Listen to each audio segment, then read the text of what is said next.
आमदार रोहित पवार यांच्या विरोधात ईडीने महाराष्ट्र राज्य सहकारी बँक घोटाळ्याशी संबंधित मनी लॉन्ड्रिंगचे आरोप केले होते। जुलै 2025 मध्ये ईडीने या प्रकरणी रोहित पवारांच्या विरोधात पुरवणी आरोपपत्र दाखल केले।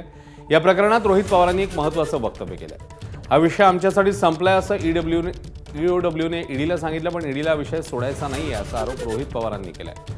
26 जानेवारीला हा विषय दिल्लीला गेला, त्यावेळी केसमध्ये असलेल्या लोकांना सोडू नका अशा सूचना दिल्लीतून देण्यात आल्याचा गंभीर आरोपही रोहित पवारांनी केलाय।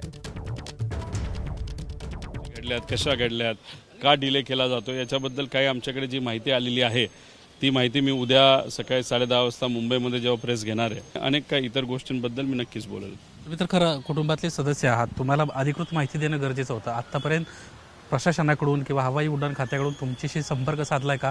कारण डेटा खूप जास्त तुम्ही मांडला या प्रकरणात। नाही, त्यांना ईमेलच्या माध्यमातून म्हणजे होम मिनिस्टर साहेब अमित शाह साहेबांना पण आम्ही पाठवलेलं आहे, जे देशातले एव्हिएशन मिनिस्टर आहेत त्यांना आम्ही पाठवलेलं आहे आणि DGCA पण पाठवलेलं आहे। त्यामुळे नक्कीच ते इन्व्हेस्टिगेशनमध्ये सुद्धा त्या गोष्टींचा वापर करतील अशी अपेक्षा आहे।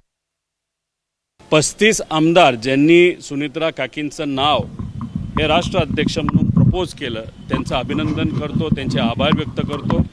त्याच्याचबरोबर 32 ते 33 जे फ्रंटल आणि प्रमुख त्या पक्षाचे पदाधिकारी आहेत, त्यांनी सुद्धा एका कागदावर सुनित्रा काकींचं नाव हे राष्ट्र अध्यक्ष असावं असं त्यांनी सांगितलं। आणि आमचा सुद्धा बाहेरून, कारण तो पक्ष त्या ठिकाणी वेगळा आहे, काही दिवसांपूर्वी सुद्धा मी हीच भूमिका घेतली आणि आज सुद्धा हीच भूमिका घेतो, सुनित्रा काकीच तिथं राष्ट्र अध्यक्ष ह्या झाल्या पाहिजे।